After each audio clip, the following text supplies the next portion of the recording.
In 2016, when I became the king, I went on this road. I went to meet the governor that time. I don't need to mention names. They said no money. I said, okay, these are my people's way. So I started resuming work on that road. From 8 a.m., I will leave there at 6 p.m., tiling that road with cement. Which I don't know that the cement I used to fix that road will be the cement they will use to reconstruct that road today. Cement that I was using that time is an experience that I know from Toronto, Canada.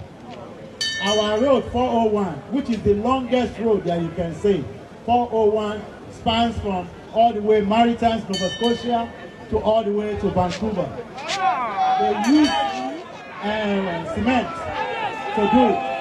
And that's the same cement I used on that road.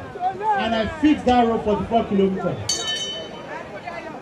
And I'm thanking the president. Let everybody hear it. This president, what we have never seen, Nail Fund.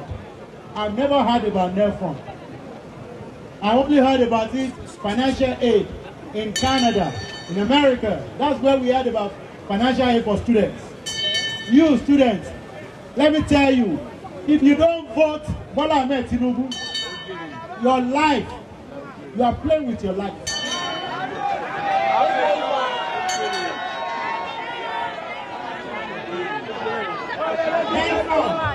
Autonomy of local government, you kings, you are now taking your money directly into your hands, and you know how much you collected.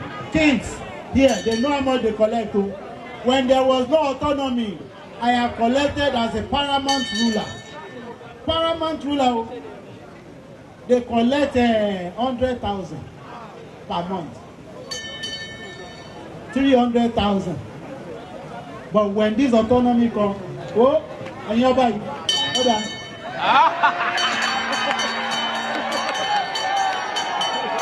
Àbọ̀rọ̀ lásán fọ́mọlúàbí àti mẹ̀ẹ́kẹ́ odidi ìyókù ọ̀bẹ́nu rẹ̀. Àbọ̀rọ̀ lèyàn sọ fọ́balúàbí. Ọmọlúàbí kan lè lé ọbalúàbí. Àti mẹ̀ẹ́kẹ́ àbọ̀ ìyókù ọ̀bẹ́nu ọba òun. Kó sọ dòdì. Wo ẹ̀yin ẹ máa wò ó. Ìwọ má ṣe ibi tí Bọ́lá Ahmed Tinubu bá ní ẹ lọ. Má ṣe bẹ̀. Ebi ọ̀pá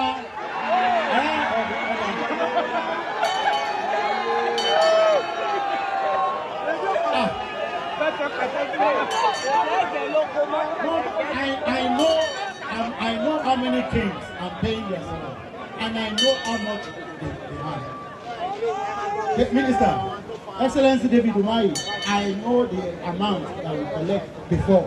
I know the amount we collect now. Minister Oyetola, thank you very much. May God bless you. You will always be blessed. Bola Ahmed Tinubu, anywhere you are, may sickness never know your place. May death never come to your house. You will not die now, and your name will not die forever. Because during your time, no governor in the history of Nigeria, no governor has ever collected the money they are collecting now. Go and check it. Money has quadrupled. Some of them are times 10 that they are collecting now. There is no way and there is no excuse for any Osun people to be wallowing in poverty.